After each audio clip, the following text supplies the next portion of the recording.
What's up, everyone? Adam Ronis from Fantasy Alarm here with your NBA value video for Friday, February 10th.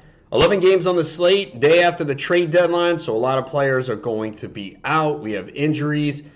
Still, a lot of value already early on in the day. Make sure you come back, though, to fantasyalarm.com right before lineup block to get all the latest news. We kick it off at point guard and go with Malaki Branham from the Spurs. They are going to be really shorthanded tonight. Keldon Johnson, Trey Jones, Jeremy Sohan, Romeo Langford, all out. We've already seen Branham play very well lately, at least 28.25 DraftKings points in 3 of the last 4 games. He's taken at least 13 shots in 3 of the last 4 games. God, I think he's going over that number tonight. I mean, he could be taking 15, 20 shots from the field. And a good matchup here against the Pistons, who are bottom 3 in fantasy points allowed to both point guards and shooting guards. At shooting guard, we go with Collin Sexton, especially on DraftKings at 4,000. Like him on FanDuel, too, at 5,200. He got the start on Wednesday, played 31 minutes, and that was in a 25-point blowout loss. He had 22 points, 5 rebounds, 5 assists for 37.75 DraftKings points. So the minutes are pretty safe here. And the Jazz, another team that traded away Mike Conley, Malik Beasley, Jared Vanderbilt, Jordan Clarkson is listed as questionable. Either way, Sexton in a really good spot here at that salary.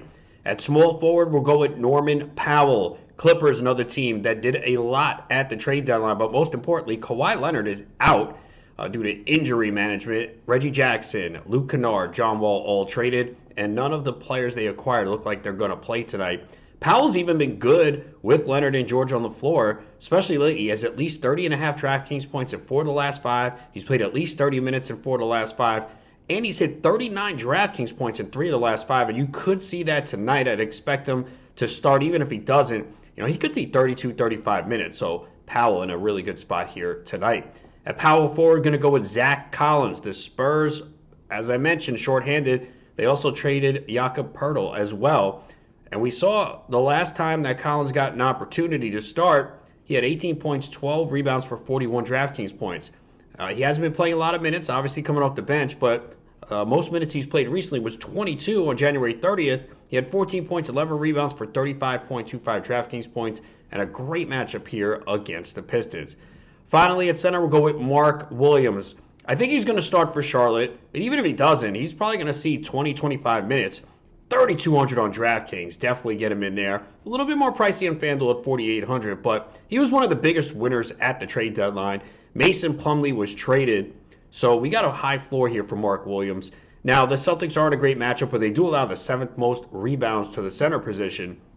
And look what Williams has done in limited minutes. A couple recent games. 22.5 DraftKings points in 17 minutes. 28.75 DraftKings points in 17 minutes. So, again, especially at that $3,200 price tag on DraftKings, I mean, that's a great spot. He really could crush tonight. That is your value video here for Friday. I'm Adam Ronis. Go get that money tonight.